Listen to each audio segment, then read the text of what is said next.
I'm right there with you. I'll take this hunk of junk any day over this new one. I mean, this boy will be lucky if this thing lasts 100,000 miles before it catches on fire. Yeah, no, these things last forever. The only problem is the transmission and that they rust out. But my dad put 427,000 miles on his 04 Tahoe in 7 years, which is crazy. He was doing almost 50,000 miles a year. Dude drives a ton. And then this sucker's got almost 10,000 hours on the engine. And, I'll go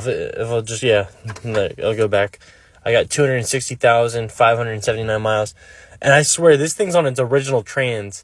So, But again, this is a rusty hunk of junk. I can't wait until next year. I'm going to take this out to the farm when the registration's gone on this.